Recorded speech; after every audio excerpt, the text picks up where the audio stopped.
also think Misha has a really cool look. Should have called it, Booker. And wait a minute, look out from behind. Misha on our announce table. Oh, Oh, yeah. nice. Drop kick Oh, takes yes. out Julia. Beautiful I also really like rebound there by Misha's gear. Jade. You don't really see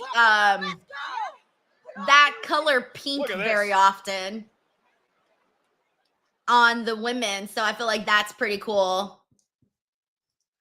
Alrighty.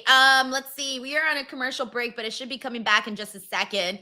Oh, this is interesting. Malik Pope says Kiana James is a dead weight holding down Julia. I don't necessarily.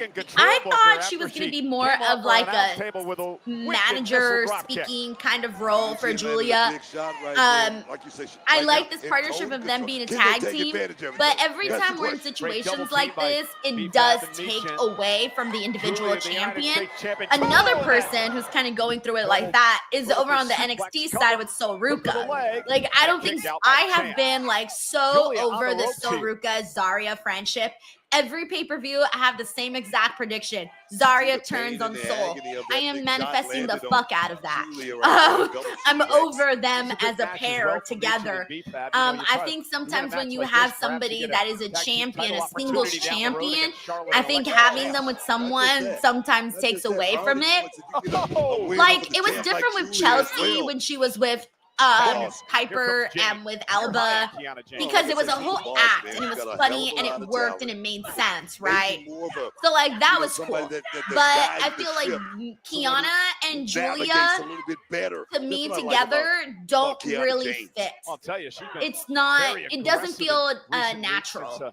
It feels forced. And I think that's part of the problem. If it felt natural and if there was a good story with it and if there was maybe like some charm to it, maybe a little comedy, something, then maybe we would be a little bit more for it. Like with Piper and Chelsea and Alba, that fits seamlessly, right? But this doesn't necessarily feel like that. That's how I feel about Soruka and Zarya. I'm like, these are not puzzle pieces that fit together.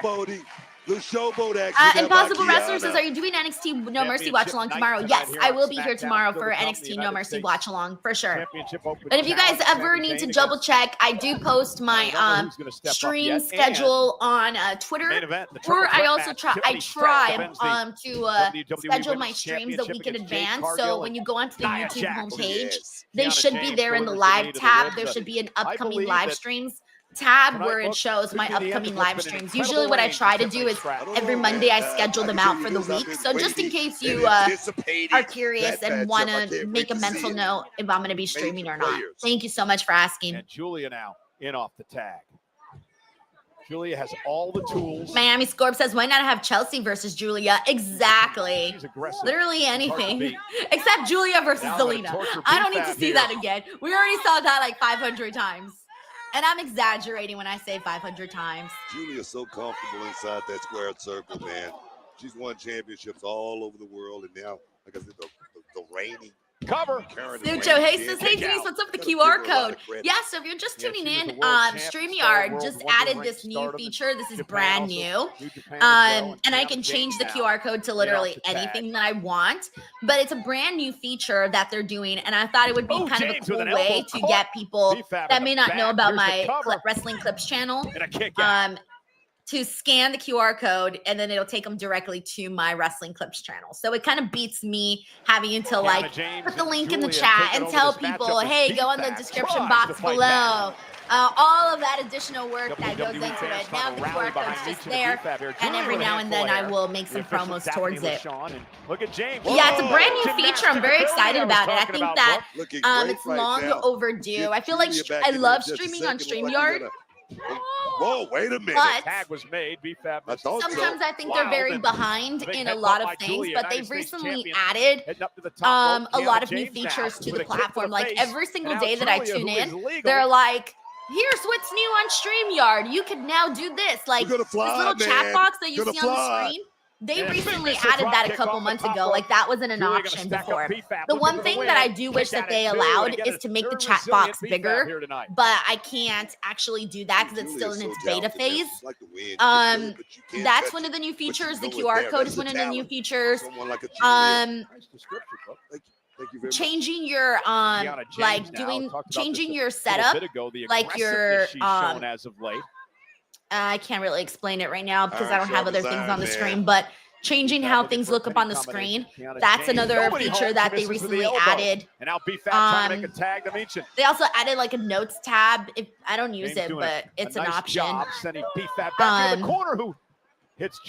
a notes app now, like if I wanted to write my wrestling notes, on here as I'm watching the shows. I can do that too now. That's another thing that they added. Arm's length away. A big kick took James down, and now BFAB with an opportunity. See that I think side that's kind kick of before. it that I recall that they added.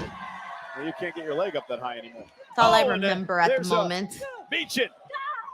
Legal now with a big clothesline to James. Meechin's on the move right now. Big kick landed. Yeah, Meechin. Yeah, so every now and then they're adding little MMA new training. features. Muay Thai and Taekwondo background. Now dropping Kiana on her head. Cover now. Combination right there. Julia Oh, Oh, breaks man. things up. Also, shout out to Exit Live. Thank you so much for Now tuning Fink's starting to in. break down in this tag We also got team James matchup. here. Says, so Denise, if you want Soul on SmackDown, who does she lose her 2 titles to?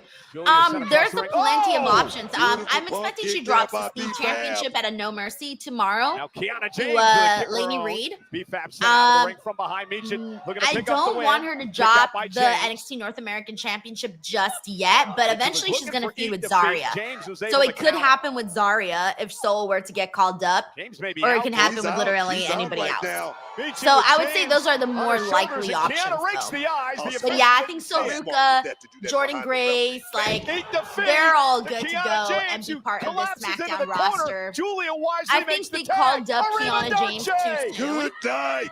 I was actually We got pretty a little surprised bit at how more for soon you. they called up Kiana James in the And last Julia, draft. I feel like she got called up too soon. Northern Lights bomb to Meechin. Cover. All right, so Julia got the win on Meechin. They gave them a good amount of time. Just the crowd really wasn't that invested because they're not emotionally invested in any of the 4 people here just yet. Wow. Booker, you got a feel for Meechin. She hit Eat Defeat, but Kiana James actually collapsed into the tag.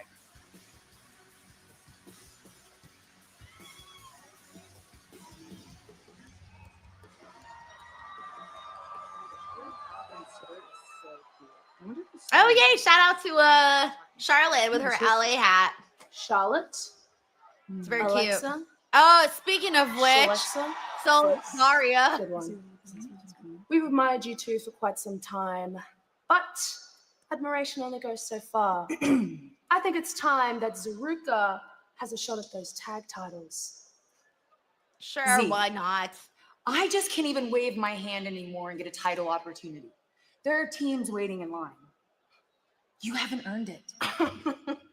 That's funny coming from Charlotte Flair. She didn't. What's mean that to. supposed No, to I didn't. She mean? doesn't always think Oh, before she okay. speaks. Is that really necessary? Yes, it Poking my was. forehead. You If can't we talk to stay them like about that, that. we're not gonna change. Hey. You both are very talented, okay? No one's discrediting that. But you don't even look or act like a tag team. You know, Charlotte and I, we argue, we tolerate each other in a friendish way. But when the lights come on and the bell rings, we get it together. So No, if you that's want to true. get in the ring with us, you need to prove yourself. So until then, get in line. Huh. Yeah. Okay, I'm so glad that they teased Can't wait. a little bit of some frustration there with Soul and Zarya. They need to break them up. I want Zarya to turn on Saruka tomorrow. I can't take it anymore, guys. They need to break up or I'm going to lose my mind. I'm so over them together.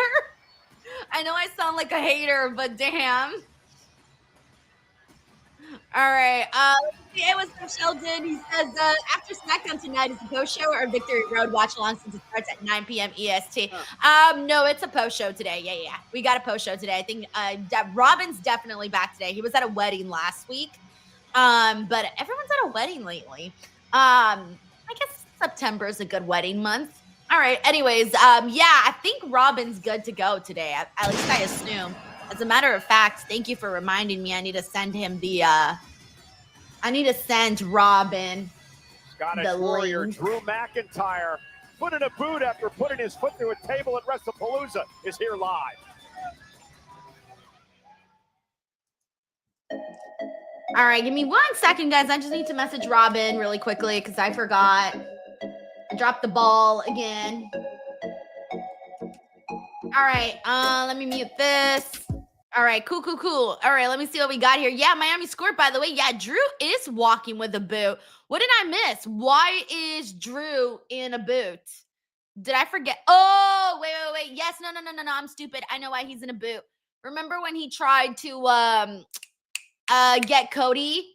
Remember when he tried to kick him and in the little commentary, and instead his foot just went right in there? That was the part with everything. Yeah, I'm sure that was it, right? That was the moment that I'm talking about, or was there something else too that I'm forgetting? What else happened at WrestlePalooza? All right, that's all I'm remembering right now. That's all I'm remembering at the moment. So yeah, so that's why he's with the boot. At least that's what I remember him doing with the boots. Alrighty. Okay, everyone's saying yes. I need validation. I will take it. Tiger Claw says, I still haven't watched the Cody Drew match. Is it worth watching? How about this, Tiger Claw? I will let the chat answer that one. All right, I'm gonna let you guys answer that one and let Tiger Claw know if he should tune in to watch that match. I'm curious to see what everyone's answers will be. Let's see. Okay, James says yes. We got Kevin Edge here who says yes, it is. He says it was a great match. Chris Robinson says no. Okay. I was expecting like an overwhelming group of people to say no to him in regards to like watching the show. All right, let's see what other people. Zeno Hour says it was a good match. Joshua Bone says yes. Exit Live says hell no. Super Fro says yes. Melissa Cabello says no. Perfect Blood says what match? Cody and Drew. Let's see. We got Dustin here who says nope. Drew deserved the win. James Irving says mediocre at best. Aaron Kane says the show was so bad. It wasn't necessarily the show. It's two matches that were not good. Because there was two matches that were good, which was the mixed tag and Stephanie and Io. Let's see. We got Loretta Wright who says it was great. And where is Jade? She came out earlier on the show. We got Kenneth Lipkins here who says not worth watching, really. James Mucho says, I will say Drew dominated most. Robert Rodriguez says nope. Let's see. So we got a mixture here of people saying yes and no to going back and watching. Tiger Claw, if you want my honest opinion, I'm gonna say no. I would say watch a Twitter clip or something with the ending and you're good. Maybe watch a quick highlights if you want, but I wouldn't say it's mandatory to go back and like watch the whole thing. All right, and I'm talking about that match specifically. Monday Night Raw at the RAC Arena in Perth, Western Australia. Individual event tickets are on sale now. All righty, and we are back. AU, and of course, at Crown Jewel, it'll be champion versus champion. This is us creating a moment in time. At Crown Jewel, we will make history. Men's and women's Crown Jewel champions will be decided. Our reigning WWE champion will face our reigning world champion. 50 carats of diamonds that will signify the winner as the best of the best. It's champion versus champion. This is not a two-man show. I'm the alpha. Who will be the one true best of the best? It's not about the first one. It's about who is going to be the next one. Who will achieve immortality? We got Anthony Rocco here who says, what are your NXT No Mercy predictions for tomorrow? Let me look at this card again one more second. Hold on. And the next stop on the farewell tour. My winners that I'm predicting, Josh Briggs, Blake Monroe, Ethan Page, Obafemi, Lainey Reed, and hopefully Lola Vice, but I'm a little bit concerned It with is the the way next that stop on ended on John Cena's Tuesday. farewell I'm a little tour. concerned at that one. 2 weeks from tomorrow, the renewal of one of Cena's Thank you, great Anthony. rivalries from the latter part of John's career. John Cena. We got versus Perfect Flex here. It AJ says, call up Styles. Soruka and Miss One Paka. final time I think in Jada Perth. can still The do a lot WWE more fans on demanded NXT. it, and Like, the she hasn't even WWE held fans gold on got it. NXT. Crown jewel. I think she still can do a lot more. If they called her up, awesome. Cool, right? But I still think she can use the time to sketch.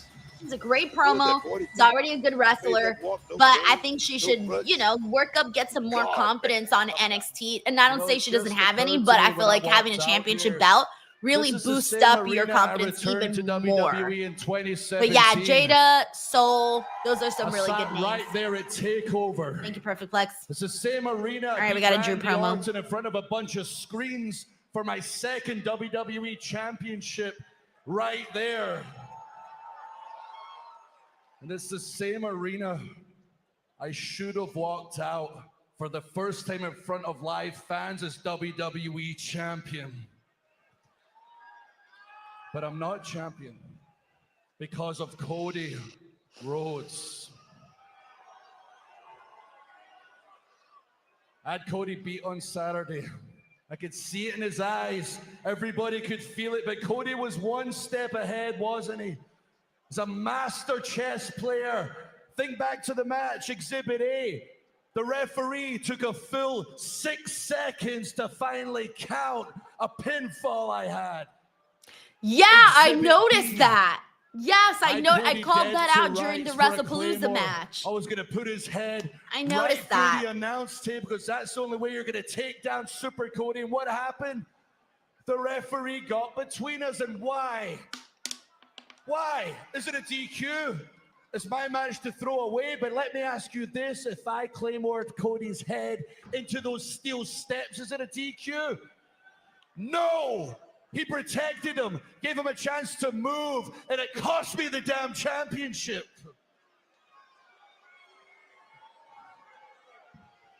Do the referees work for WWE, or do they work for Cody Rhodes?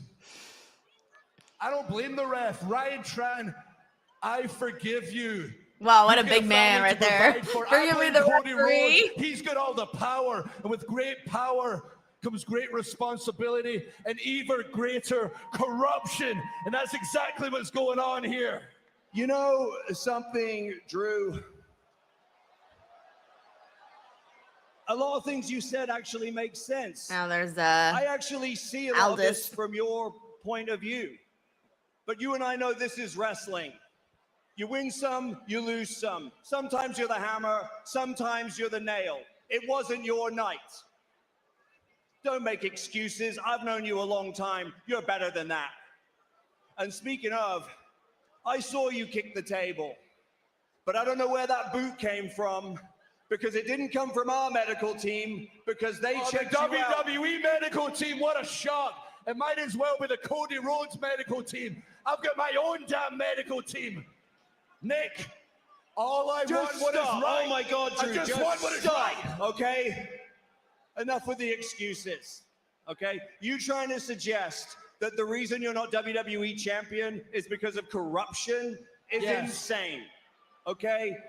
I have to draw the line somewhere because that's not what happened. The referee's decision was final. That's it. That's all of it. That's all I have to say about it. If you want to stay out here, go ahead. I but don't I'm know. I done. think Drew's a Enjoy little right, and the that rest of referee your was night. counting a little slow. Really, you're gonna walk away from I me? support you, Drew. You know this is BS. Everyone knows it's BS. I'm the champion without a championship. They all know in the locker room I'm the most dangerous on this mic. Wait! What? Yes! Okay, we haven't seen Fatu in a minute. Are we gonna get Fatu and Drew McIntyre? Booker. Is that happening? The Samoan Hold the phone. werewolf, Is that happening? Jacob Fatu is here. Finally, something I might actually And here is give one two shits bad, about. bad man. Let's fucking yes, go. man. I give a shit man about don't this. wanna just eat. He's Oh, hungry, man. oh. Give it to me, baby. Give it to me, baby.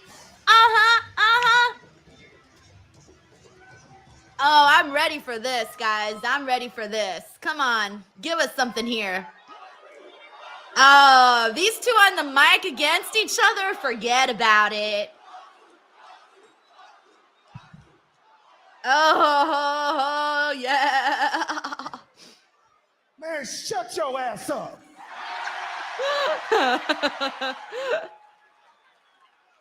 And you know what? Just to double back and tap in with something else, stop bitching.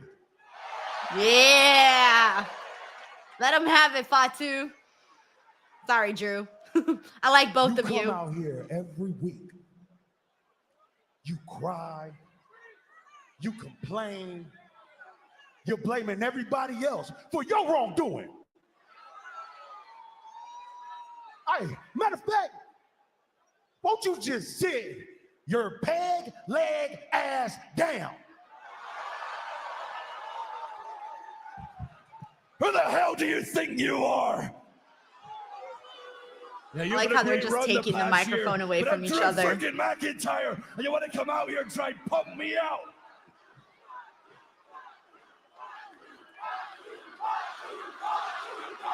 When is this happening? I want it right now. No, but this deserves a bigger stage. Fatu and McIntyre deserves a bigger If stage. you wasn't hurt, what?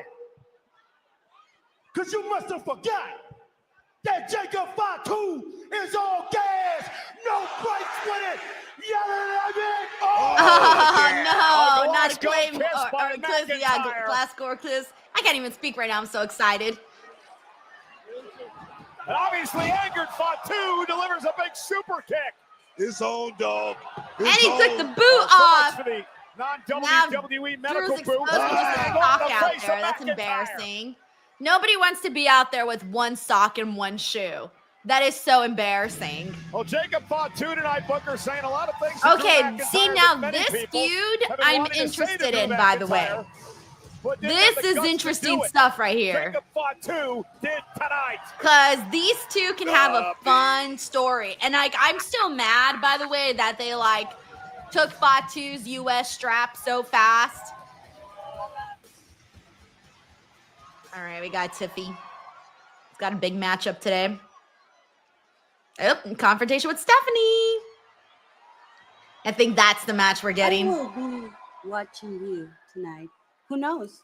Maybe we will meet in the ring at Crown Jewel.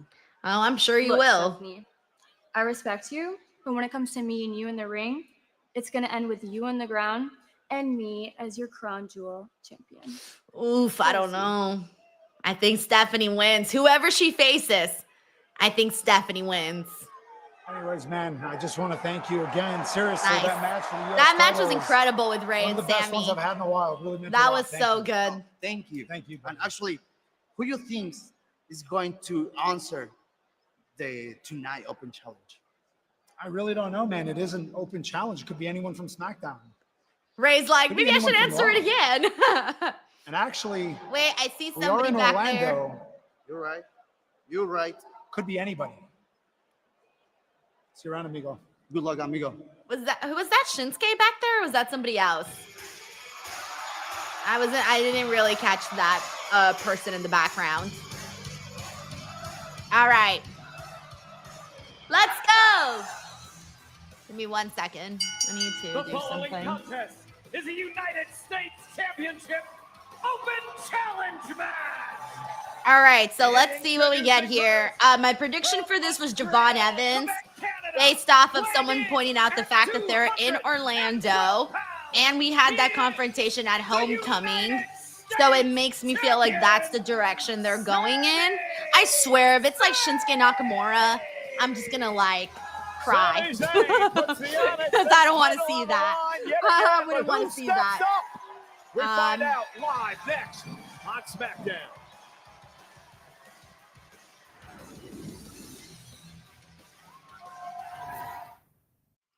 Alrighty, 1 second. Salt Lake City. Are you ready? 2 nights of back-to-back action. Friday Night Smackdown. Sucha says it's Simon Miller. I would lose my shit if it was Simon Miller. Simon Miller's kick-ass. I like him a whole lot. He's a very sweet, nice guy. So I would actually love that was him, but can you imagine? That would be crazy. Alrighty, let me see.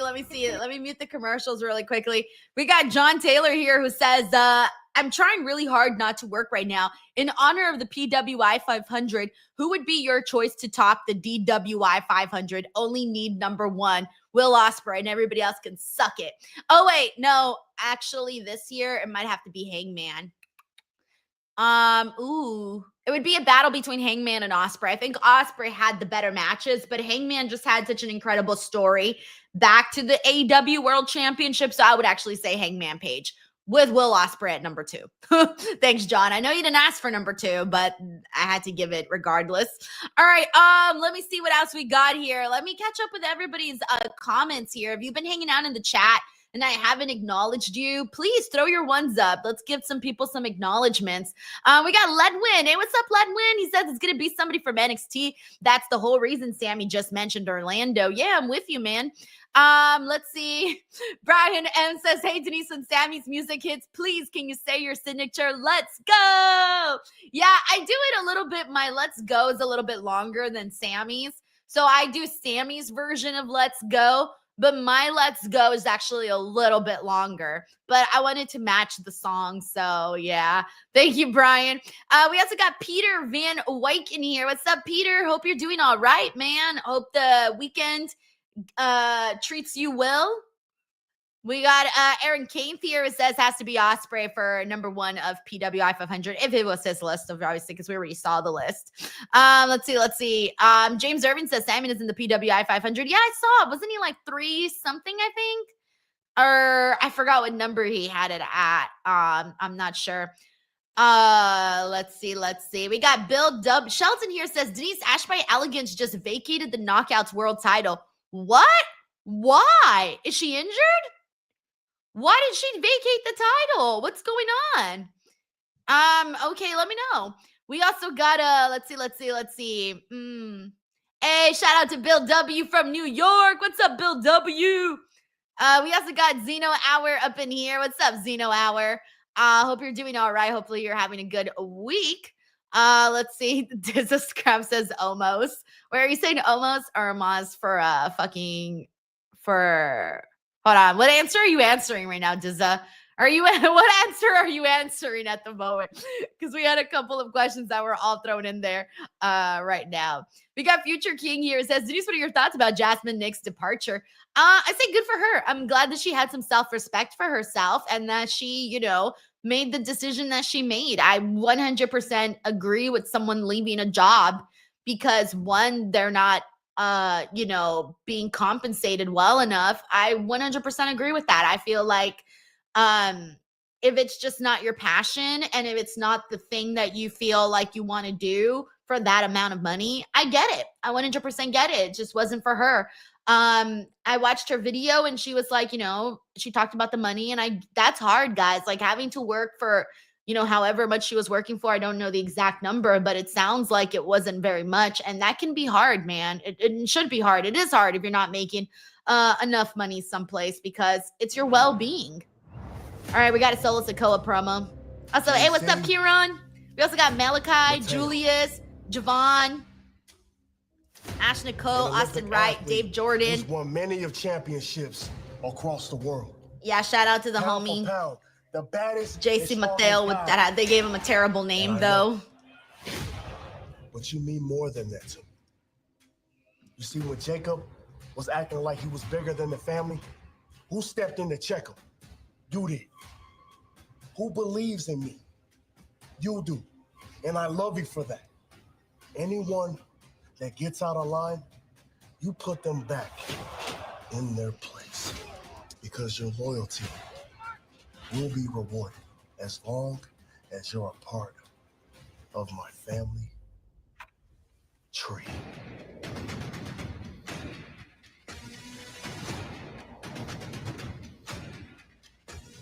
I love you. Solo. I hate it. I hate it. I hate it.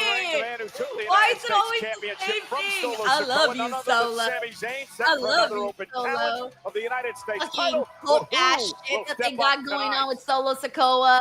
Fucking break free, JC Mateo. Break free and change your name. All right, let's see. I want to hear bouncing. Bouncing. All right, we are about to have some fun, ladies and gents. Strap up. Put your seatbelt on. We're about to go for a ride here because it's going to be bouncing. I'm glad that they did this because when I saw their little moment at homecoming, instantly, if you guys were here hanging out with me on the watch along, I had said, dude, I need to see this match. I wasn't expecting a week later to actually be seeing said match. I said I wanted to see. So yay, Javon Evans. Tonight, stepping out of NXT and into Friday Night Smackdown. Booker Javon now is going to work back-to-back nights, 24 hours apart. Tonight he meets Sami Zayn for the United States Championship, and if he wins, could he be defending the United States title tomorrow night at No Mercy? He's young. He's young. He's got an abundance of energy. This kid right now tonight, Javon Evans, young OG. Oh, there's he's Josh in a Briggs. no-lose situation, man. If he wins, he wins. If he loses, he wins. Josh This Briggs kid, has been he's getting on some the good cusp. heat on He's NXT, the by the way. precipice of becoming a major All right, superstar strap in, guys. Here we go. And Booker, you just saw the It's gonna be fun. faces. Yeah, we got Tomorrow Ron is night live at who says NXT, this No is gonna Mercy, be a 7 banger. Eastern, 4 Pacific on Sucho Peacock. says, all Here right, on the match Netflix of the International night. Josh Ahmad Briggs says, what? looking on Javon top. So what Evans? an opportunity OMG. for Evans to Tanisha tell me Hicks all says about this is this gonna young be man. so This fun. guy's, he's a young guy. John Taylor He says has this so match should much be talent. real. I like to say he's John Cass special. says this He's just follows the heat. extraordinary. Oh, we Listen still to got the people, man. women's Listen to triple the threat. That people. should be fun. The young OG. Malik Boy says that boy Evans and Sami Zayn bouncing. lock up now for the United States Championship. Evans All looking right. for his first title here. Let's see in what we get out of this. WWE. Saw him I'm one ready. time on SmackDown this past I also spring. like the That pink was a tag gear team from action. Much Javon. different The story nice pink tonight. and silver looks nice. He's had so Wow. big moments already, and Oh, nice arm drag by Sammy. And another one to Evans. I like that. I like little things, guys. It's little things for me that do it. And this man, Sami That Zayn, was trust me fun. on that. Yeah, Sami Zayn, who of course mentioned before, took the championship from Solo Sikoa. Yeah. He's had these opening. Nice open job, kid. He challenges gave him the recently. nice job, Over kid. John I Cena, like that. Little- Ray Phoenix, of course, Carmelo got Hayes this. last week, and now tonight, Javon Evans. What does Evans have to do to shock the world tonight, Booker? He's going to have to pull off a Herculean effort, man, is what it's going to take, because Sami Zayn's a guy that's been, downloading about 10 years of information. I'm talking about his playbook is vast. He's seen just about everything. This kid's going to have to come up with something new tonight. Oh, yes. Oh, putting Sammy on notice. A little Cholula Green on that chop right there, Cholula baby. Green. 6 foot tall, 190 pounds from Greensboro, I could North never Carolina. predict the next Debuted words as that a are going to come out of Booker T's 13-year-old. mouth. And he has just grown leaps and bounds in the past couple of years on NXT. He returned the favor, but even Javon's NXT chop title though, but he picture, gave him doesn't he? 3. Kid, like I say, Javon's chop come so definitely close. He's sounded had so worse, many but big moments. with Sammy getting Man, him the with thing is, 3, you got to know how to lose You in gotta order be to know feeling how that. to win. Underneath the bottom rope, Evans showing off his uber athleticism here. Big right hand to Zayn. And Evans now springboard off the top. Oh, God. With the greatest of ease right there. And a cover and a kick out by the champion. And Sami Zayn. I just realized Javon knew what to Evans' expect here gear tonight. matches And again, the using Prime the top bottle rope to his today. advantage Because on the the Prime Rana. bottle's Cover also now, got that kick out pink by Zayn and going and the two. black and the Sami white Zayn, and that all one of right that. there. Kid just dropped one on him. Oh, Beautiful. drop kick to the face. And Evans has got Sami Zayn on the ropes. Oh, he's about to fly. And Nope, Sami never Zayn, mind. though, Sammy was. I didn't even took see advantage Sammy of get the back in the ring. Exuberant Evans, Zayn defending the United States title. All right, we're on a commercial break. Hopefully, we get to watch this match during the commercial break, so we'll see.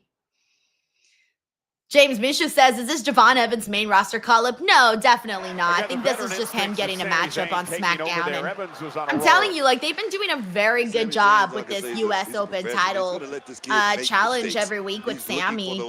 It's been a pleasure to see what he's been doing. We got a super chat actually here from Sucho. I mean, sorry, not Sucho. Sucho, I'll get to you in a second. It's actually, I haven't read Kevinage. Yes, Kevinage. Kevin, thank you so much for the super chat. He says, how can anyone get tired of Sami Zayn? Him and Bianca, in my opinion, are the only people in current WWE that never had a bad or boring match. It's funny that you say that, Kevin, because Bianca Belair is my current favorite women's wrestler. I actually felt bad that people were like turning on Bianca the way that they were, because I'm like, dude, that girl is way too talented, and people don't even. I feel like sometimes Bianca is not appreciated enough. The amount of talent that she has in the ring, the matches that she has, and the way that she works, and not just in the ring. I mean, like also outside of the ring with everything that she does, from media appearances, charities, all of that, training and working on her physique and everything. I feel like she's kind of underappreciated, underloved, underrated, whatever you want to call it. Maybe not underrated because everyone knows that she's good. Maybe a little underappreciated at times. I think sometimes people think that Bianca Belairs grow on trees. Bianca Belairs do not grow on trees. He has to, because and yeah, I'm with you. I nearly lost my mind when I found out people were turning on Sammy. And I feel like the United States Championship Open Challenge has definitely reminded some people of why people like Sami Zayn in the first place. Evans made a bit of a mistake. Bro does not have a bad match. Thank you, Kevin. We got Sucho here. Thank you, Sucho. He says, for people who don't watch NXT with us on Tuesdays, Denise's favorite things on NXT are Dark State and Chase U and the current North American title feud. Oh, Lord. Sucho, I nearly died this Tuesday when they decided to book Dark State versus Chase U. I was like, I cannot believe I am doing a watch along, and this is the match that we're seeing. Thank God Joe Hendry's in there, but I was like, what are we doing, guys? And I hate the NXT North American title picture specifically for the men. Like the stuff, I don't know what they got Ethan Page out there doing. I love the fact. Yeah, there's some things like I love watching NXT, but I love watching NXT when it's good. When we got some rough things in the story, I just feel like, what are we doing, fam? What are we doing? But hey, hopefully we're almost done with a couple of those things in regards to like the United States title, the NXT North American title pictures for both the men and the women, because Soruka's such a good wrestler, and they don't even have her defending that title. Like that's what really upsets me, that they don't even have her defending the title. He's not gonna overlook God. All right, Sucho, thank you so much. Lightly or anything like that. Sammy going on my usual Tuesday feels on a Friday. The floor now. So Tracy says, stopping in to say hello. Can't stay. See you tomorrow. Tracy, have a wonderful night. And there goes Javon, flying high. One thing about this kid, turn my like a bird. caution to I want the to fly wind. away. And now an opportunity. Thank you, Tracy, for popping into the stream, even if it's just for a little bit. Hopefully you're having a good Friday. Enjoy your weekend, Tracy. Sami Zayn, though, looks to turn it around into a blue thunder bomb. Evans able to counter. I'm going to tell you, it would be a major upset. Nice. Can get this win tonight. Here we go. Evans, here we go. John Taylor says, thank God that Denise has Wheeler Yuta on Wednesdays. So NXT, my least favorites, Dark State and Chase U. The NXT North American title picture. AEW, my least favorite, Death Riders and Wheeler Yuta. That's the one right there. I thought he. Oh, and Paragon. I'm not a big fan of Paragon either. My least favorite on SmackDown is honestly Solo Sikoa. I'm sorry, Solo. I only like Solo when he's being funny. And then my least favorite on Raw. With a big chop. I can't actually remember who my least favorite on Raw is. But effective. Here we go. Sammy now. I don't really the think top I got a rope, least looking to favorite on balance Raw. himself here. Or if there is, I can't think of it at the The moment. United States champion, high above the ring. Javon Evans, though, up top. Look at this. Yeah. Book. Oh, nice. I wasn't sure what he was going for there for a That could be second. it. We can have a new jam. Here we go. Wow. A Frankensteiner like Javon Evans, that close. That was cool. Thank you, Winning the John. United States title. Look at the Yeah, I balance can't of think the of my kid right least here. favorite on Raw. Oh, look at the technique. This kid right here has a hell of a future in front of him. We got Javon Sheldon Evans. Jackson who says, Denise, it's Lei Ying Lee versus Kalani Jordan for the vacant TNA Knockouts World Title match later tonight at Victory Road. Kalani Jordan? Our girl, Kalani Jordan? Let's fucking go. But I also love Lei Ying Lee. Hey, yo, Sheldon. I like both of those girls. And Sammy with the I exploder. kind of want it to be Kalani, but I think it'll be Lei Ying Lee. I'm good with either. Thanks for letting me know, Sheldon. Zane's got him in position. Don't want to let this kid off the hook. Evans intercepted. Sorpresa, bro. Got him with the knee there. I don't even know how that happened. Look at Javon And he moved. Oh my gosh, I love the people in the front row who are like losing their shit over Javon right now. But missed it. Here we go. They were like, holy shit, he fucking Sammy's blew. in trouble. Here's uber quick. They did push him Evans down. now realizes the champs I hate in that. deep trouble here. Top rope. Nice. OG cutter. Cutter. The OG Wait a minute. cutter. Wait a minute. Wait a minute. Wait a minute. I was like, You Sammy, gotta be kidding me. Sammy is You gotta really, be really kidding me. good at Tail making the you gas up. think Look at the that blue shit light. is Look at over, the velocity. and then it's God, I not. love it, man. The OG cutter from Javon Evans almost brought the United States Championship home. Tell you something. That was an instinctual kick out. right there. Everybody was like, holy He was shit. out. I think this one, What when an Javon atmosphere here doesn't tonight. defeat Sammy, And now Evans once this is again one that has the people are going to champ in be trouble. like, oh What's he gonna shit. pull out of his I think bag some of people tricks are here? legit going to be bummed if Javon doesn't win. And how wise. I'm not Bumping expecting him himself to, off the but top I rope think as some he saw people will Sammy legitimately be He's bummed. one step ahead of Sami Zayn. But like right that's now. what makes Top Sammy rope so roll great through too, now. is that he Zayn. helps like no. add to the Oh, moments. no. Halua kick. Kick out Javon, kick Blue out, kick out Thunder Javon. Oh no, bomb. it's over. Yeah, that's over. Yeah, that's over. Oh, it's like once I saw the Blue Thunder bomb in there too after the Haluva kick, I'm like, yeah, your boy's done. He's bouncing, but he's also done. It's over, baby. But another really good match from Sami What a victory Zayn. for Sami Zayn here tonight.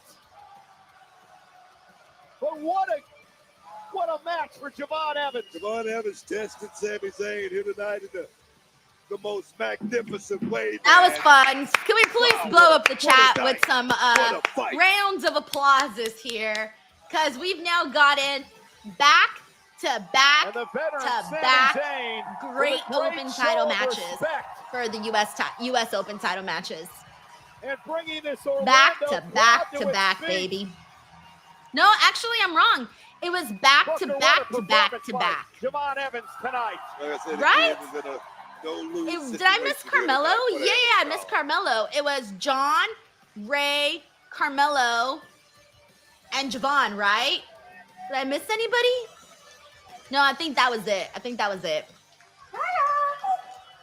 Perfect timing. We were trying to find you because we wanted to offer you the exclusive position of Slajan of my secret. Aw, purpose. how sad. They have Obviously to a very replace coveted position. Piper. So I would say yes if I were you. You should take one of these. Have a little You'd be look. working How sad. directly But underneath Piper was I so think- funny and so wholesome. But she's apparently dealing with a serious neck injury, is what the rumor is. Buena suerte. Good luck. You know, I could drop you where you stand right now, but I'd rather wait until Crown Jewel when you're standing across the ring from me, the new WWE Women's Champion. Who's going to face Stephanie? Ooh, I like the Jewel? We find out sass. live next. I like the eyes that Stephanie gave her. She didn't say much to Nia, but the eyes, they said a lot. They definitely said a lot.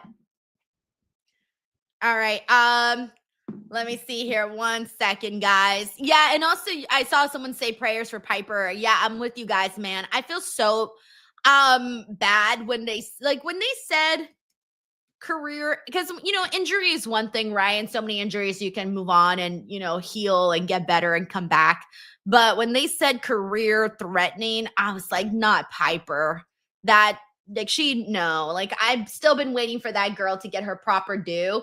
Like I'm sure a lot of people here have been waiting for Piper to, at some point, I was expecting her at some point to step out of the comedic realm and finally get taken seriously. Like, she's somebody to me that could be like, God, I don't know. I just feel like she could have been something. Like, they could have done more with Piper instead of just like always keeping her in a comedic role. But she was very funny, like naturally very funny. Even on social media, she was very funny. So I get it.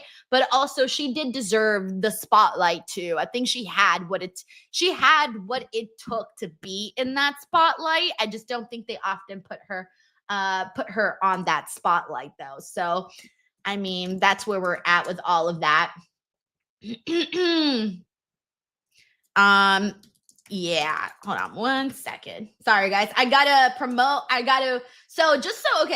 So right now we got Phil, my editor, who's cutting clips for us. So I have to like start and stop streams, and he posts them up on Instagram. But then when he posts them up on Instagram, I take them from Instagram and post them up on Facebook, which a lot of people don't know that I'm doing also while I'm doing all of this. There's a lot of multitasking going on over here. So I was like, okay, let me do that. Let me do this. Gotta do that. Gotta do this. There's a lot kind of happening here. What is happening here? But yeah. So anyways, we got James here, says Piper versus Nia. I was just thinking that, like, babyface Piper versus heel Nia for the title, for really taking Piper seriously. Like, that would have been hella cool. I'm not kidding you, James. I was literally just thinking that like a few minutes ago as well. So I'm glad that you pointed that out, because now I feel like I wasn't crazy if I would have said that. Thank you so much, Mike, for the kind comment over here. Yeah, King Xbox, I heard that Ash by Elegance vacated the title. I hear Kalani Jordan's up. Kalani Jordan is a fantastic performer, and it's funny because like she hasn't even been wrestling that long, but she's so fucking good. Like, she's so good. I kind of want to see when she goes up to the main roster. I cannot wait to see Kalani Jordan wrestle Bianca Belair. Oh, that's going to be the moment that like I shed a little tear, because I think Kalani Jordan is one of my favorites. I mean, granted, there's a lot of people that I really love on the NXT women's division, but like Kalani Jordan's up there for me. Like, legit, she's up there, because I just think she's really good, especially considering that she hasn't even been wrestling that long. And she just got it down so fast that it made me like a bigger fan of hers. So I can't wait till the day that we finally see that. We got John Taylor here, who says, Denise channeling her AI husband to Solo Sikoa. I don't love you, Solo. I don't, Solo. I feel bad. I don't want to be harsh on Solo. I like him when he's funny, but this whole when they try to make him into little Roman Reigns, that's where I'm like, out, bro. That's where they lose me. I think Solo Sikoa's got to be his own person, got to be his own man. He can't try to be fucking Roman Reigns, okay? You know how hard it is to be fucking Roman Reigns? Very, very hard. Hey, Alrighty. Thank you so much, John Taylor. Actually, let me mute that, because I think they might actually copyright me for that. Sometimes when WWE puts like other artists' music on the streams, I somehow end up getting copyrighted for it. And I'm like, damn you. So that's the only time I get copyrighted on YouTube from WWE is whenever they put like other people's music on. Here he is. The personification of toxic masculinity. You know, last week you didn't just chokeslam me through a wall. You chokeslammed Kit Wilson through centuries of patriarchal trauma. Patriarchal trauma. Surprise, surprise. Typical male privilege. Wake up, Damien! Did you say male privilege? Of a real man looking you in the eyes, telling you that you are toxic. Damn.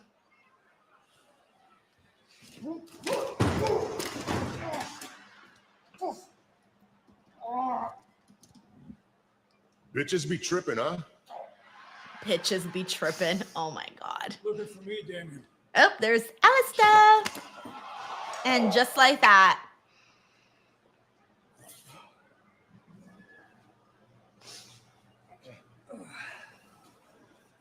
Well, at least like it looks like we're getting somewhere now. I feel that we're going to do this until there's only one of us left standing. Oh, how rude of me. Happy birthday, buddy. Oh, it's his birthday? Bruh. What a wonderful birthday gift. When is this thing going to end between Black and Priest? Tobias J brings up a good point. He says it took a decade for Roman Reigns to learn how to be Roman Reigns. Exactly. Tobias, yes. Literally this. This is what I mean. Like, it is hard to try to be Roman Reigns. That's funny. Thank you, Tobias. We got Perfect Flex. Thank you, Perfect Flex, for the super chat. He says Nia versus Willow would be cool. Oh, hell yeah. Are you kidding me? That would be a hell of a crossover match if we ever got to see that. Close. Actually, who from WWE would I really want to see wrestle Willow? You know who I would want to see wrestle Willow? Bianca. Bailey. She's a specimen. And just to give a third answer. Never seen anything or anyone like Jade Cargill inside that Bianca, Bailey, and Jordan. Those are the three top names that I would want to see wrestle Willow in my Forbidden Door WWE AEW fantasy. Thank you, Perfect Plex. Current reigning queen of the ring. Lisa Reed says, oh, heck, that would be awesome. She's the queen of We got the the guy, ring. Chris Kane Look here, at says, let's go, T. Stratton. I hope this triple threat, by the way, is as good as that singles match that we got with Tiffany and Jade. I really, really hope it's as good. We got Kevin here who says Jade cannot win, then lose 2 weeks after to Stephanie. Tiffany has to win. Yep, I'm with you, Kevin. I'm with you. I also think that Stephanie, whoever she faces at Crown Jewel, has to win too. Like, she's going to need that. And I feel like Stephanie winning over the other champion at Crown Jewel is going to be a big deal. She lost the gold when her former buddy. That's a shout out to Henry Kieran here says it's Tiffy time. In the bank, and Nia Jax Booker has not been the same since. Nia has no one to blame but herself. We talked about it earlier. Friends, pals. I feel like Jade Cargill's abs are more abs-dear. I know that's not a word, but her abs have abs. Are we seeing this? Like, her abs have abs. Two-time world champion. And they live in an ab world with little ab babies. Okay, like there's a lot of abs going on.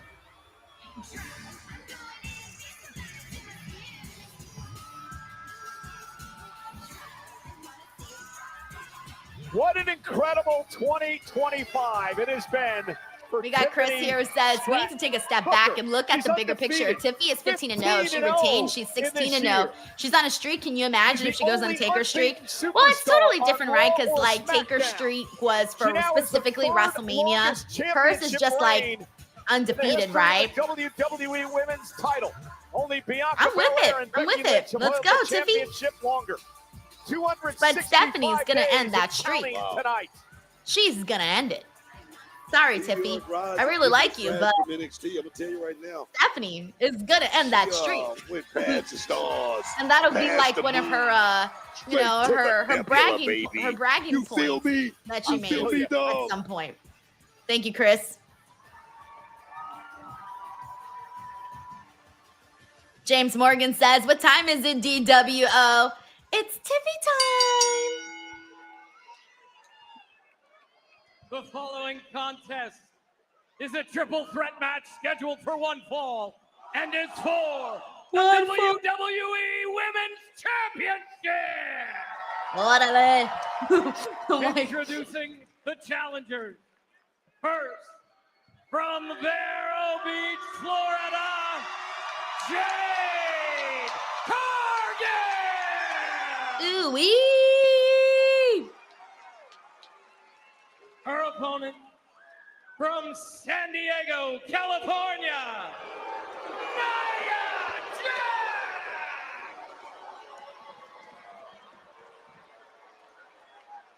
And their opponent from Briar Lake, Minnesota.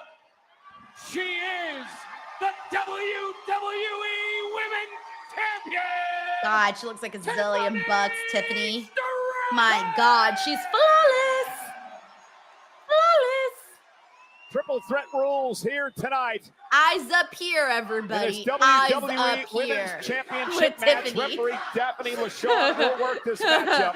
Eyes up here. I can triple see threat you rules, guys. there's I no can see. champion's I can advantage, sense Booker. your First eyeballs woman in to gain another pinfall or direction. submission Okay. becomes the champion. I No can count out, sense no them. disqualifications. Tiffany's in trouble as Nia Jax goes right after Stratton and uses All right, Stratton here we to drive go. her The into match has Jade now Cargill. just begun. Also, thank you so much to Jax, the Vigilantes irresistible Burner for the force super looking to chat. He says, "Hey, dominate have you early." seen Peacemaker? It's a Nia great Jax show." right now just You know, I've heard really good things bolo- about it. boloing I've seen the Peacemaker, the competition. movie. I love it. But I have never seen the actual series on Max. But I always see it. It's like number one every time I tune into the Max app. It's right there, number one.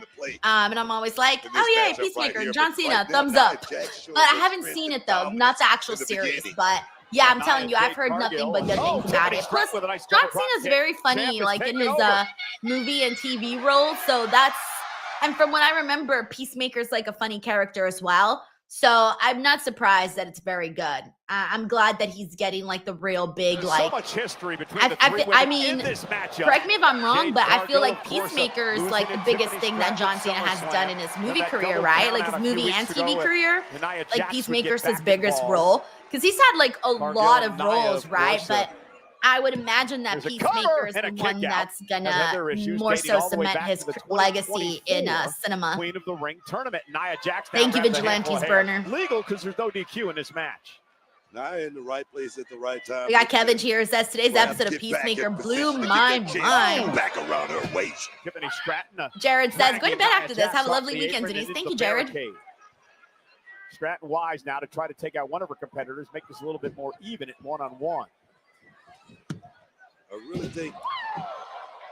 really think Jade Cargill went into that last match with Tiffany Stratton a little overconfident, saying that Tiffany wasn't on her James, level I'm not when she talking was about the me. I'm talking champion. about You can't Tiffany think like Stratton. I'm I'm not talking about Nia me. Jax Oh, baby. just bulldozes her way through Tiffany. Just clean Tiffany's clock right there, dog. Malik Pope says cherries on that bra. That ain't PG. Nia has Malik, been so eyes up dominant here with here at Tiffany. WWE. Why she had a great reign as champion. We got Perfect Flex here. Says not surprised if Bianca Cargill returns now with a tonight. Yeah, she's right been hand. gone Look for at a that, minute. Nia. Last we saw her was on NXT. Oh shit! Oh shit! Oh shit! Oh baby. shit! Tiffany Stratton. Hey, she kind of did pretty good lifting up Nia. Jade Cargill so strong. Tiffany's trying Lord to take knows I advantage would of not the be able to do situation that. right I'm here. weak as Here fuck. we go. Here we go. And Jade kicks at it too as Nia Jax posted her shoulder, and now she's in trouble outside the ring. The lazy kick out there by Jade, but right there in a perfect position.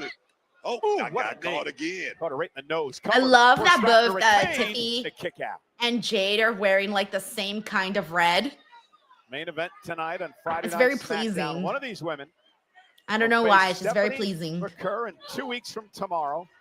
And I North almost wish Australia, Nia was Crown wearing Jewel. similar gotta gear give it up too, for Stephanie like McCurr with the for red, stepping so that it into could the just look like WWE everyone Women's has the Champion in same such gear. grand fashion. You got to give her a lot of credit.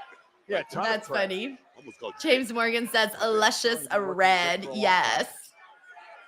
I don't look nothing like him, but whatever. Bro. And there's a nice suplex by Jade Cargill. Going to float into the cover now to try to win the championship and a kick out. Remember the defending Crown Jewel champion out with injury, Liv Morgan, who will crown a new champ this year. Now Nia Jax driving Cargill into the barricade. Just when you think Nia's out of the fight book, she climbs right back in it. Well, like I said, Nia Jax, like I said, she has nobody to play. Are fans saying they want tables? Why? I thought if Nia Jax get that championship, if she 100% focused, nobody's going to be able to beat her. Nobody. Uh-oh. Nia not pleased with the way that the Orlando WWE fans are treating her. Now Oh, yes. Cargill off the announce table. That's the attitude that has made Nia Jax a multi-time world champion as Jade Cargill fights back now. Look out, Book. Tiffany Stratton, suicide dive. Now she got caught up on the rope, and she landed hard. She didn't get all of it with Nia Jax. And this could be a turning point in this matchup. Tiffany got caught on the rope, and it may cost the champion. I didn't even see her get caught in the rope. I just saw her not get caught and just go straight to the ground. And takes this thing here, man. Put herself in perfect position, man. And now Cargill. Driving. Cargill into the post goes Nia Jax. So smart by Nia Jax right there playing possum. And now Nia Jax turns her attention to Tiffany Stratton. Over. Again, triple threat rules tonight. First one to get pinfall submissions. She just shoved her boobs right in her face. She was like, here you go. In Perth, Australia, to face the world champion from Raw, Stephanie McCurr, in a champion versus champion Crown Jewel championship match. Now Cargill back into the mix. Here we go. These women know each other so well. Tremendous rivalries over the past couple of years. Cargill. Face first. Goes Stratton for the win and the championship for Cargill, and bowling her way back into the mix is Nia Jax. You ain't lying. She just bowlowed her way right there to stop that pitfall. You gotta. So far, I'm feeling like the match that we saw last week or whatever it happened with Jade and Tiffy one-on-one was better than what we're seeing here today. Can't do it. You can't do it. I feel like a lot of things haven't necessarily connected in this matchup just yet, so I'm hoping that it does get a little bit better. Shoulders down, and now look for the bridge. Jade Cargill now. Oh, okay, I like her adding a little surprise there to Tiffy. Tiff has to roll through. Whoa! Look out! Leg drop by Nia. That's it. And now Tiffany with a basement drop kick. That was not fun for Jade. Jade Cargill pulling out a submission there, pulling out all the stops, growing and evolving. Prettiest moonsault ever. You know she can No, do that with never mind. the She's greatest facing of the other way. these, How man. much she's facing the other way? Swanton. No, wait, what are you doing? Nia's got a kick out. Jade, do something. What are you doing just watching this pin That was so close. All right, we're on commercial break. We're almost there. We're almost there. We're almost there. Hold on. It mutes for a second and then it comes back. There you What go. a great matchup, Booker. And We got Ender Buckley here. Says Jade, motorboating her for the offensive move dropped 2K26 Tiffany into a move cover on set. Nia. Can you imagine, like, being the creator of, like, a video game and it's like, oh, what are you doing at work today? Oh, I'm creating, like, a motorboat kind of simulation for this video game at work. You get a lot of opportunities, Book. You never know when the next one's going to happen. Sheldon, yeah, Not I'm not everybody can be surprised. Like, ain't no way Ridge Holland was defeating Mike Santana. Ain't no way that was going to happen. This lady, Nia Jax, is looking real good. I'm glad to hear he showed up for the show. Not sure, but Trick, because he had said he was not going to show up on TNA till Bound for Glory. So I'm actually kind of glad that he made some. How did you react? Made an appearance there because he's the champ, bro. Like he should be making appearances there. You know, one time. Okay, King Bucka. Nia Jax now. Yeah, that's Second true. row. Tiger Claw says they already have this kinds of games, Denise. annihilator, That's but true. nobody I knows. did see the trailer for GTA, Drop kick to the back and of the net. it was like very Nia in position. not what I was Comfort really. zone. Oh, there was baby. more love For in the there than I moonsault, recall Jade there Cargill being in Grand Theft made her Auto. pay. Like I remember the violence. I don't really remember the hanky panky. There again, Nia Jax in the right place at the right time. Now, I'm gonna tell you right now. Steve Botar says I volunteer as a stand-in performer. Steve Botar gonna keep messing up the shoots so they can do retakes. And a kick out by Tiffany. So close.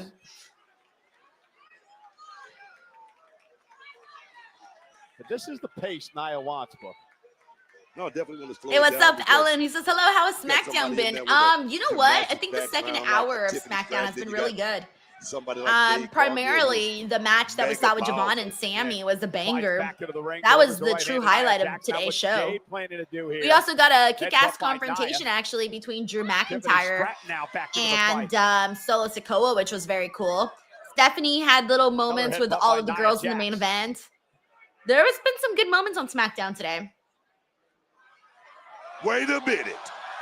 A critical moment here. Wait a minute. Oh, they're about to take Nia overboard. No way. No way they're going to be able to pull this off. They got it. They got it. They're there already. They got it. They got it. They got it. Yes, they are. And they did it. Superplex to Jax everybody down. No pin. No countouts, no disqualifications. All right, that was a nice, cool moment for both Jade and Tiffy. With no champion's advantage in this matchup for the women's championship. Damn. Sometimes triple threat matches make Weird Al. That slow motion that with one big shot right there. Was oh yes.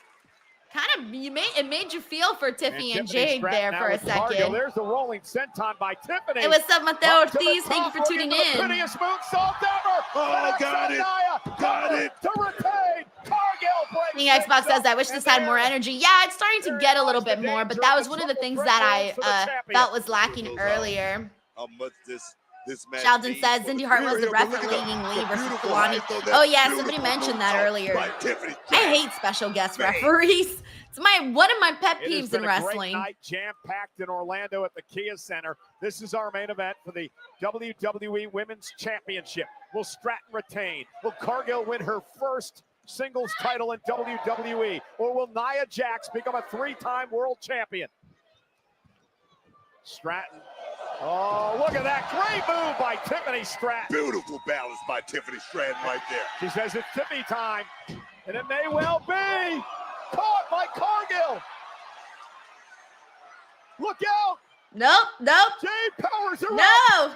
Tiffy! Jaded! Oh, yes! Jaded! For the championship! And Nia Jax just dropped the official for a second. I was like, where is Nia? Cargill, I believe, Booker, had the championship won there. Oh, she did have it right there. Good God, what a travesty. Yo! Jade Cargill. Now Cargill, like, even though I'm not expecting Tiffy to lose, I was slightly concerned for a second. Getting too old for Slightly concerned. You okay? Oh, shit, she's going for it. Oh, fuck. Oh, wait, no, she didn't get it. She didn't get it. I thought she was going to get it right there. I thought she was going to get it. The steel steps by Nia Jax. Jade took all of the steps on that right there. The steel. Oh, my God. Oh, no, now Nia Jax. Oh, my God.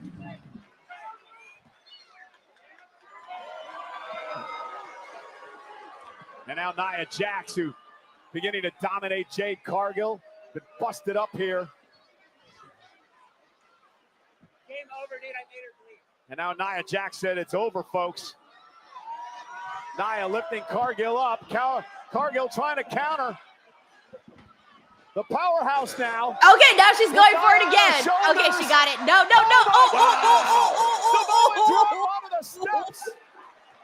Oh, fuck. By the way, earlier Nia said she made Jade bleed. She said it's over. I busted her open. We didn't see it until right now. But she's got to get in the ring to get a her face matches her gear. Dealing with a cut on the head of a Jade Cargill. Oh, Jesus. Oh, Pal is broken loose. Here. All these girls are down.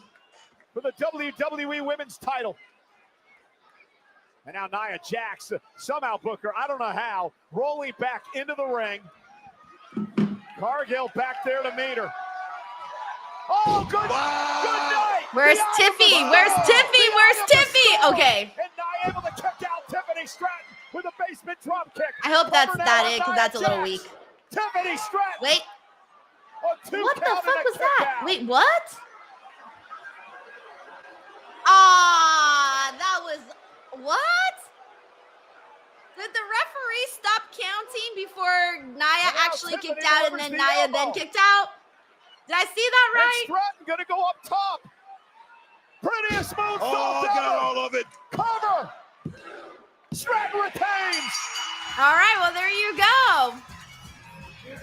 Tiffy retains, which is what we were expecting. It was a little funky at the end, but there were some good moments during this match, though, and what we expected. So now we're going to get Tiffy versus Stephanie, so that'll be fun. Very fun. The year of Tiffany Stratton continues.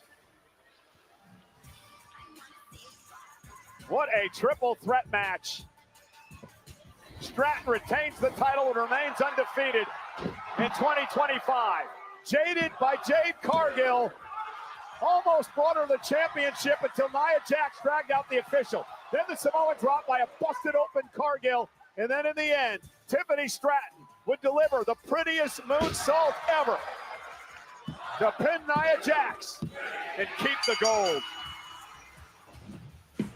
And it is now official, 2 weeks. Yeah, okay, from so like that will tomorrow. be so good. Crown That's Jewel gonna be so from good. Australia for the Crown Jewel Championship. Ron says Nia didn't kick Women's out of World it at Champion all. It from looked Raw, like Stephanie right. It McIntyre, didn't look like it. It looked like the taking on the referee went like WWE 1, Women's 2, Champion from SmackDown, and then she did like a Tiffany little like Stratton. hesitation, and then afterwards I saw Nia do this. So I'm like, girl, did you fall asleep there or what happened? And speak. All right, of there the we go. devil. There's baby girl. She's here.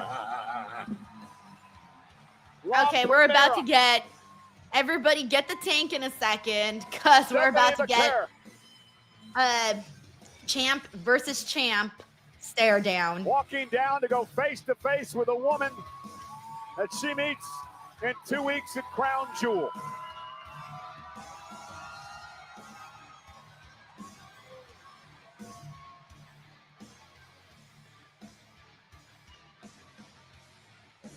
That should be a really good match. Booker, this is going to be what it looks like. That's going to be In Australia, 2 nice weeks, star power, champion versus good champion. wrestling, Stephanie McIntyre, a lot of fire from Tiffany Tiffany, Stratton but I think for the Stephanie Crown is going to Jewel end that Championship. streak for Well, thanks Tiffany for there. joining us. Thank you. Maybe I'll see you next week. Yeah, I think Stephanie's going to get the dub. Either way, we're the fans are going to win on this one.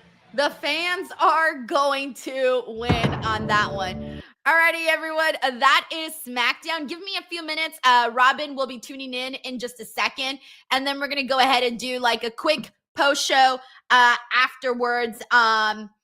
And it'll be really quick and easy, so it'll be a good time. Also, before we get into Blue Chew and all of that, many of you guys have probably seen this QR code here on the screen, and you're probably like, what the heck is Denise promoting? Like, what is that? This is the first time I've ever done the QR code. So scan the QR code. It takes you immediately to my Wrestling Clips channel, and the Wrestling Clips channel is brand new. We have surpassed 5,500 subscribers. If you want to be one of those people that joins the Denise's Pieces Wrestling Clips YouTube channel, now is the chance to scan that QR code. And then I will bring it back up in just a second, but we do got to get into some Blue Chew. So you guys know, let's see, what should the toss up be today? I don't got one. All right, I don't got anything today. I don't got no clever lines. Okay, let me tell you something. If you're getting the oxygen tank, no, I don't got nothing. All right, let's just get to it. Blue Chew promo code Denise. Are you having technical difficulties in bed? Are you tired of being counted out, tapping out, or simply jobbing out? Get out of developmental and get drafted to the best sex you ever had with today's podcast sponsor, Blue Chew. Blue Chew is the original brand offering chewable tablets. These erection-enhancing tablets help men achieve stronger, harder, and longer-lasting erections for sexual activities. And Blue Chew is putting its money where its mouth is and offering you a month free. The process is simple. Sign up at BlueChew.com, consult with one of their licensed medical providers, and once you're approved, you'll receive your prescription within days. Blue Chew tablets are made in the USA and prepared and shipped directly to your door. You can take them anytime, day or night, so you can plan ahead or be ready whenever an opportunity arises. The best part, it's all done online. That means no visits to the doctor's office, no awkward conversations, and no waiting in line at the pharmacy. Remember, hard times breed better men. So make life easier by getting harder and discover your options at BlueChew.com. And we've got a special deal for our listeners. Try your first month of Blue Chew free when you use the promo code Denise. Just pay $5 shipping. That's promo code Denise. Visit BlueChew.com for more details and important safety information. And we thank Blue Chew for sponsoring the podcast. What is up, everybody? Welcome back. We are back, baby. The Smackdown post show. It's your girl, Denise Salcedo, and I'm reunited with Robin Lundberg. Robin, you look so different. I feel like I don't even know you anymore. I look old and weathered? Is that what you're saying? That is definitely not what I was saying. Let me just start off right there. I just feel like I haven't seen you in centuries. I'm like, who's Robin? What does he look like? Where has he been? Yeah, I mean, when's the last time we did this? We did it busted. We did one of the double dips where we did the Friday and then busted open on Saturday. God, no, that was a long time ago, though, Robin. That was like at least 2-3 weeks ago. Was it my birthday? Was it? Yes, it was your birthday. Yes. Yeah. Was the last show we did the sing-along show? The one where people called in and they sang songs on Busted Open? It might have been. I think so. I think so too. That was weeks ago, Robin. I haven't seen you since then. And I know that, you and I were busy, but here we are and we're here to talk some Smackdown. But before we get to that, how have you been? I'm going through a nervous break. No, I mean, you got to put on the good face. Everything's great. That was a very good Smackdown. In fact, Yeah. I thought, including, I mean, I really want to talk about, we'll get to a lot of stuff, but Javon Evans. I mean, couldn't get a better display on that stage than he had. You so often you get that match where you want to make the guy look good, but they're not going to actually win. And it was executed to perfection.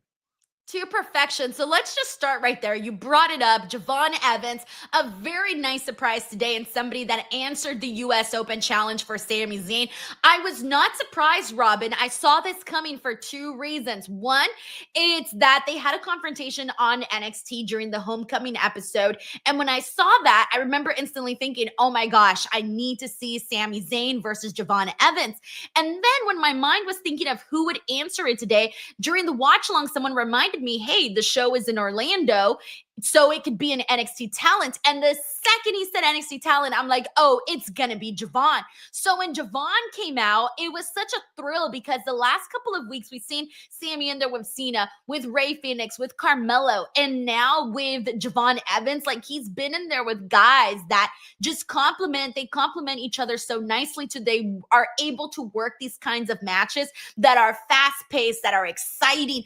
I feel like every match Sami has had with everybody in the last month has been completely different types of matches, but also we've gotten something good out of all of them, and it's made the United States Championship feel more important. It hasn't felt this way, or it hasn't felt this good in a long time, even when my AI husband Jacob Fatu had the title, because they didn't keep it on him long enough. I feel like we couldn't get all those kick-ass matches. So it's been a long time since I've genuinely been invested in this title.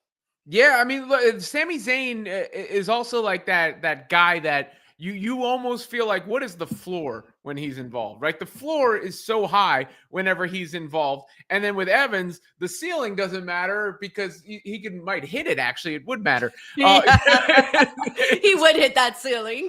I mean, that cutter that he hit, how high in the air was he on that? Dude, I don't even know. I feel like, I discovered Javon Evans on NXT. I didn't know who he was prior to that. And I swear to God, his whole entire NXT journey, Robin, I feel like he gets higher every time because he was always high. He always bounces. He always goes these really long distances, gets a lot of air, but I feel like he keeps on getting higher and further every time. Yeah, no. It was terrific. So just as good a television match as you really get, right? Right up there, especially in WWE style, and accomplishes everything. It continues to emphasize Sami Zayn and the import of the championship, as you said, and it elevates Javon Evans, who anybody who's been watching NXT had known that, right? I mean, he was just in there with Obafemi not that long ago, and that high profile match, and he's been talked up. I mean, Sean talked him up. But there is a different amount of eyeballs that come with a SmackDown appearance in the main roster, and flawless victory.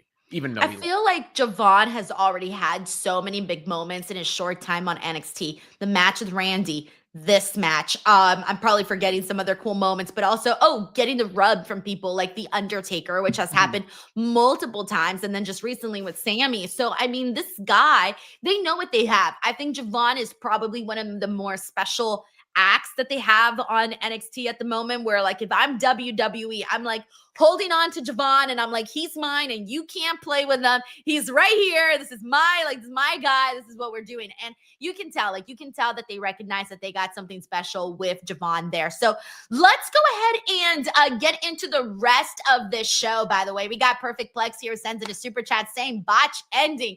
All right, so we got to get into this women's triple threat that we saw with Nia Jax, Tiffany Stratton, and Jade Cargill. Now, we did have Tiffany Stratton retain, so she is going to go on to face Stephanie over at Crown Jewel. We had a really cool little moment where they confronted each other, both of them raising their belts. Shout out to Stephanie, who won her title at WrestlePalooza. But here's the deal. The match itself, I thought the week before, Robin, I don't know if you got a chance to see Jade and Tiffany. I thought they fucking killed it last week. Like, they had a tremendous match. This week, this triple threat wasn't the best. There were some good moments, don't get me wrong, some good moments. However, there were multiple moments where I noticed that things weren't connecting the way that you thought they would. And unfortunately, it looked like there was a mishap in the ending. Mind you, I only saw it the one time, but it looked like the referee stopped counting after 2 and didn't go for the 3 count because Nia Jax didn't kick out. And it looks like obviously she was supposed to kick out, and then Tiffany was supposed to hit her prettiest moonsault ever to eventually get the win. So it looked really weird. Eventually she hit her prettiest moonsault ever, 1, 2, 3, win. But it was the whole scenario that played out right before that had everybody, like, it took people out of the match. But there were some good moments in this though. Yeah, but like, good moments can't really overcome a bad moment when the bad moment is glaring enough. And the thing with this beautiful world of professional wrestling that we love so much is that we all know the deal, right? But you don't want it like right there. It's that suspension of disbelief that you need to be in and on the action. And it's like if you were watching a movie and all of a sudden the director was like, cut, and then you're like, what? you can't, it takes you out of the film a little bit. And it's forgivable. It's not the end of the world. You move on, but it does generally kind of sully the current match and the grades that you would give it or how you feel about it. Yeah, that's kind of how I felt too. I thought the best moment in the matchup was probably the steel step spot with Nia Jax and Jade Cargill. There was a moment where like Nia was like setting up Jade and she starts saying like, this match is over because I busted her open. And at that point, the camera, the crowd, we hadn't seen that Jade was busted open. So when he said that, I'm like, I must have heard that wrong because I haven't seen Jade bleed, right? But then Jade, manages to lift up Nia and hits her onto the steel steps. And afterwards, she looks at the camera and she's completely busted open from, I don't know, her head, her eyebrow. I don't even know where. She's bleeding so much. We don't see Jade bleed like that. And so it was a moment of, oh, this is getting a lot more nasty here. And I liked that. I like seeing Jade.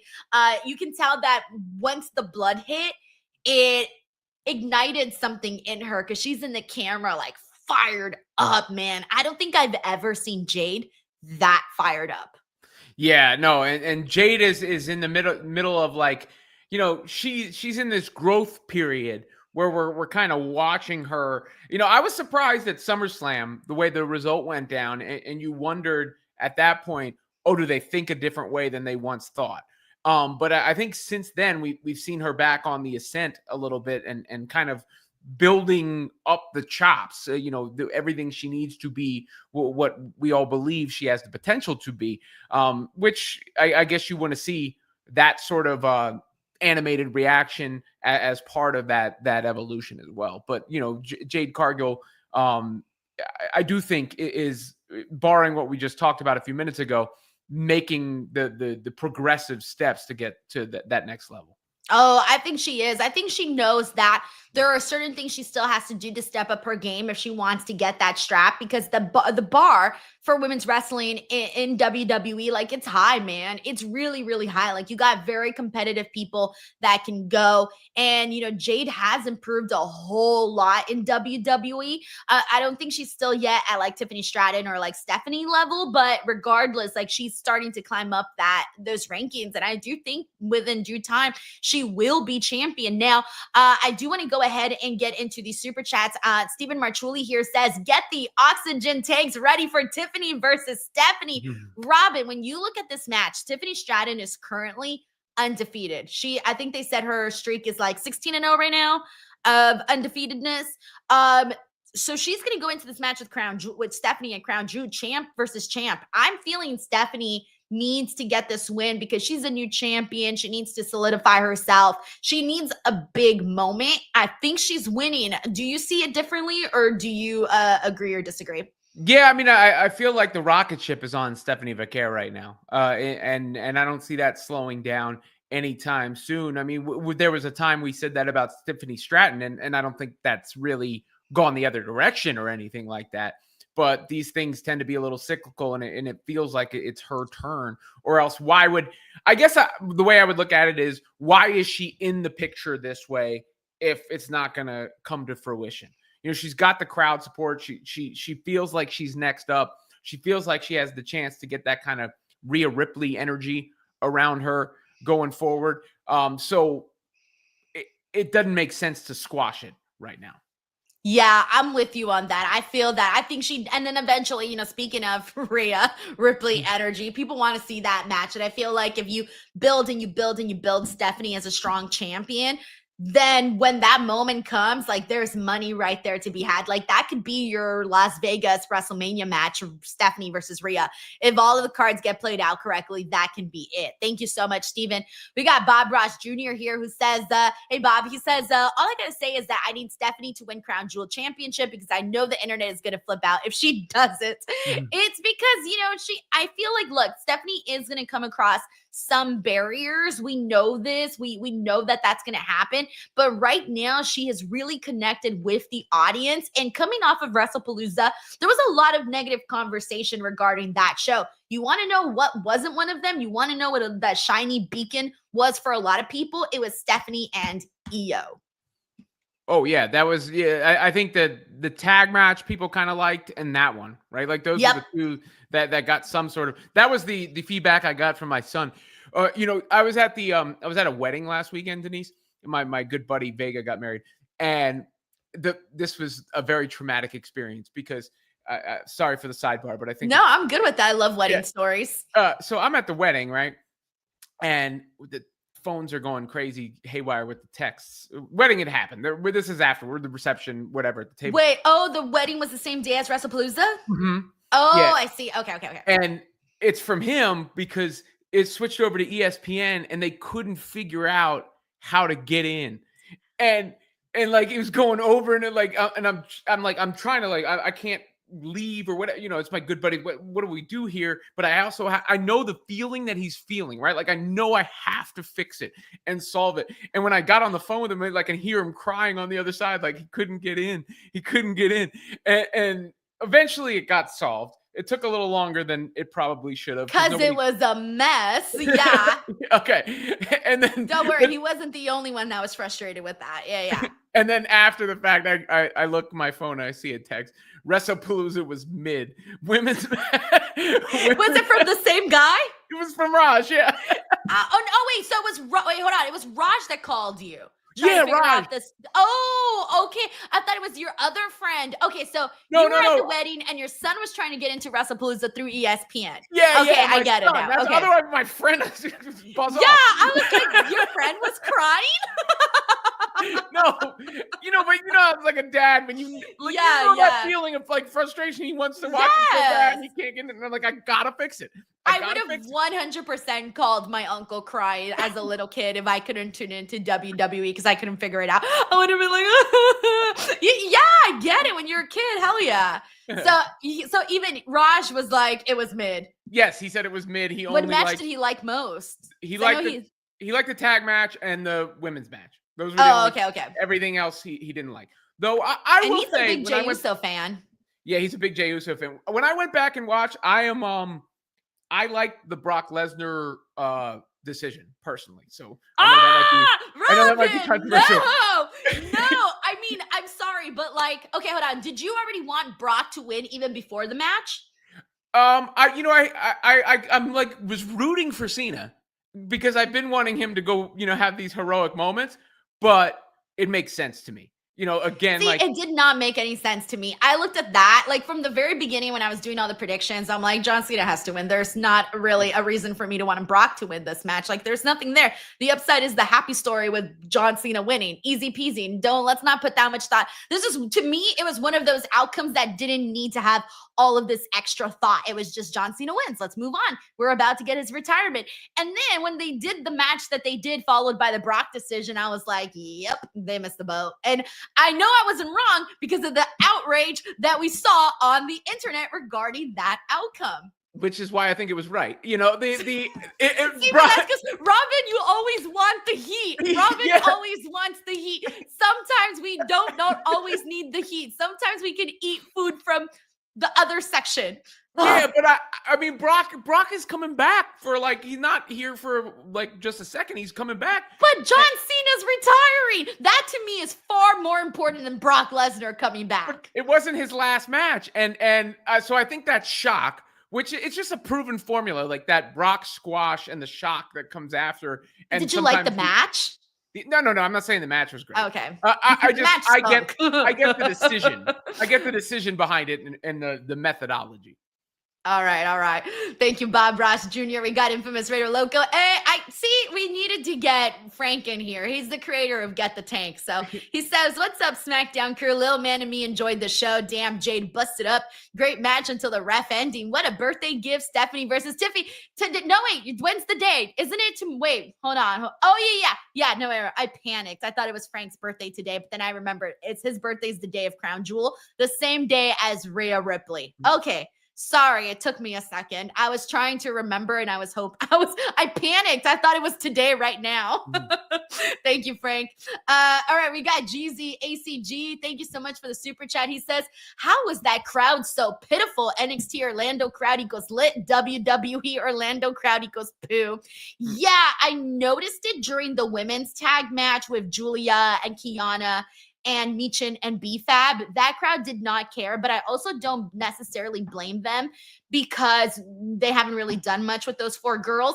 But throughout other moments like Fatu and Drew McIntyre and all these other moments that happened on the show that should have gotten some sort of reaction, I don't think this crowd was necessarily the best, unfortunately. Yeah. Thank you, GZ. We got Anthony Giuliano here who says, hey, Denise and Robin, what happened to that women's finish? Nia forgot to kick out. The referee also screwed up just counting to 2. It's one of my pet peeves, Robin, is that I know, because, I don't have to break that all down, but look, I wish referees would just count. I wish they would just count. I wish they would treat everything like a shoot and just count. Now, I get it. It can be scary to do that. But I think they should. If the wrestler forgets to kick out, that's on them. That's the way that I see it. But hey, I don't know.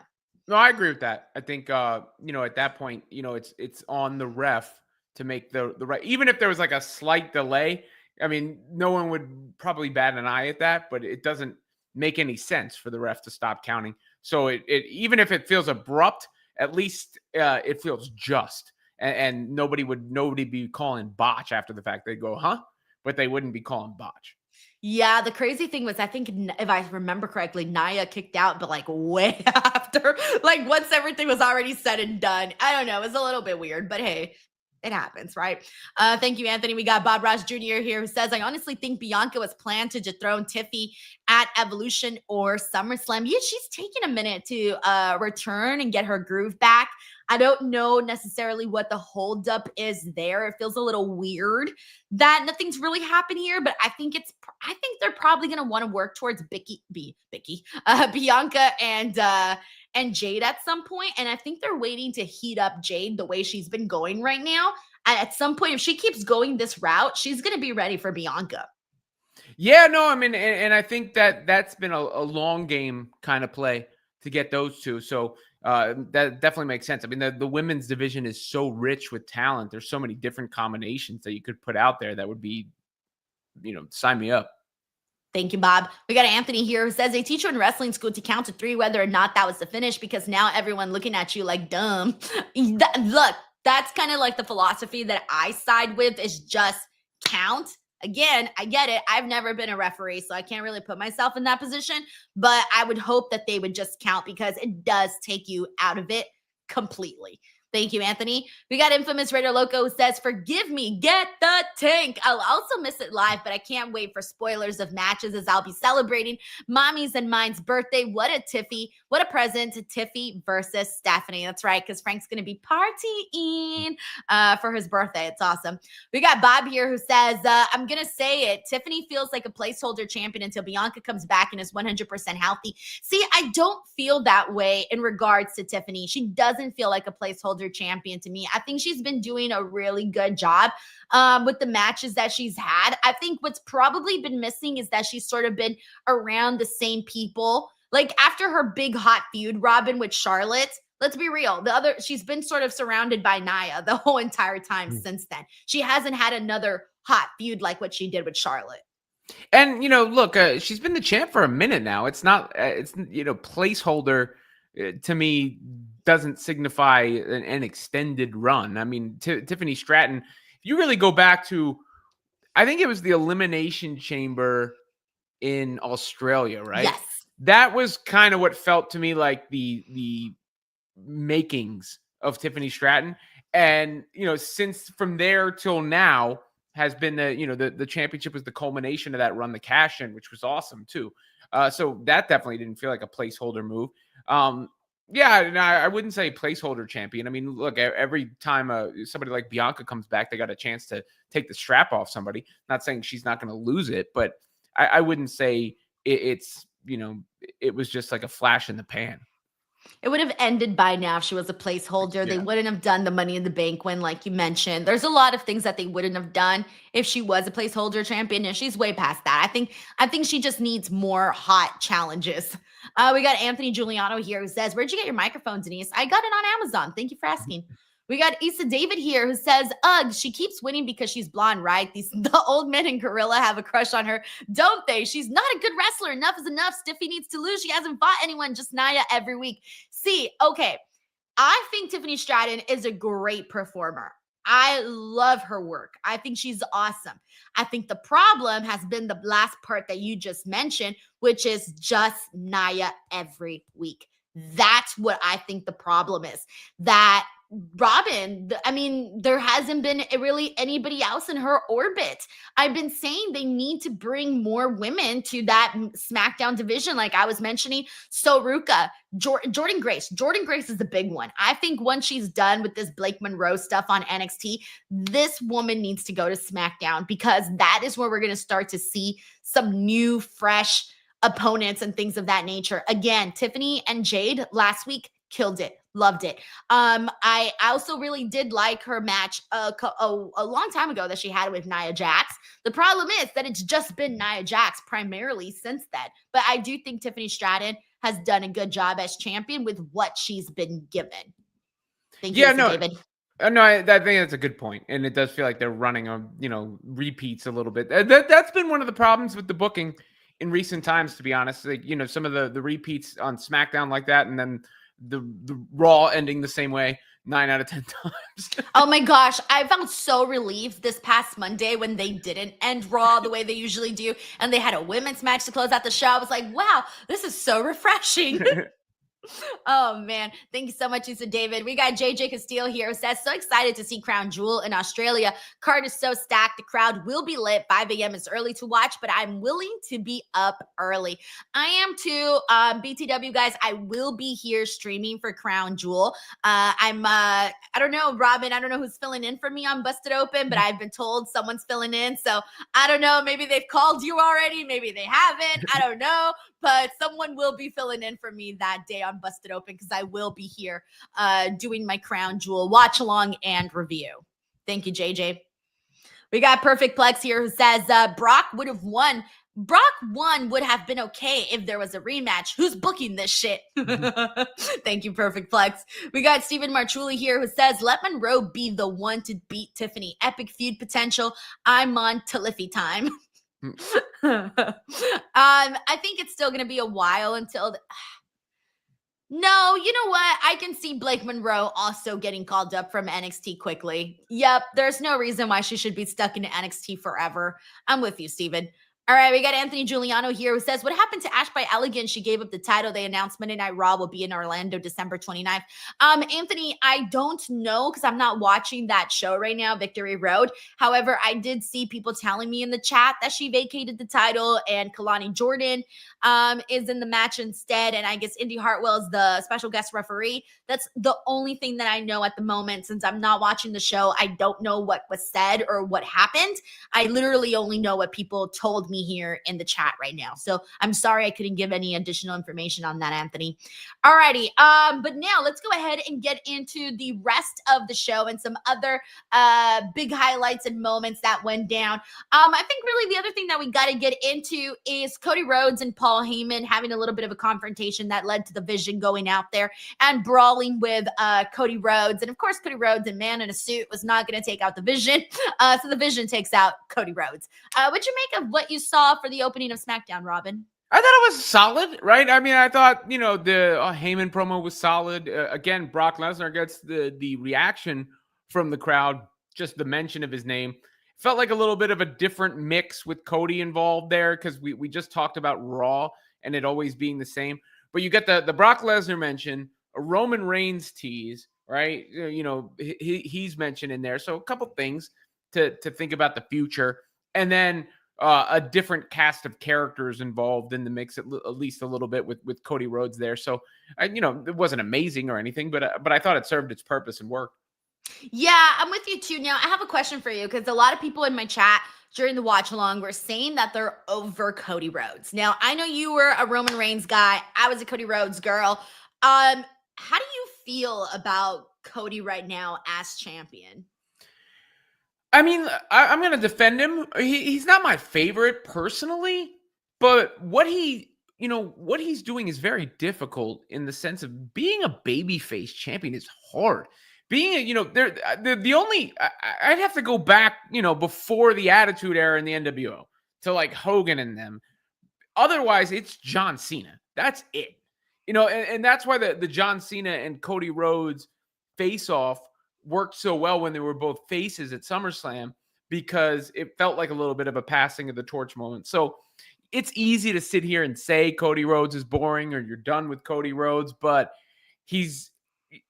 there ain't many guys on his level, and it is very difficult to do what he's done in the meantime. So I think you're only as good as what you're working with and who you're working with and all those things. But I think Cody Rhodes has done a good job and answered the bell over and over again. So I may not be like thrilled to the moon. We may not have, nothing's going to be the bloodline what it was all the time. I mean, that's why when you say something's the greatest ever, well, the next thing isn't always going to be the greatest ever. But I think Cody is doing a solid job and he feels like a big deal.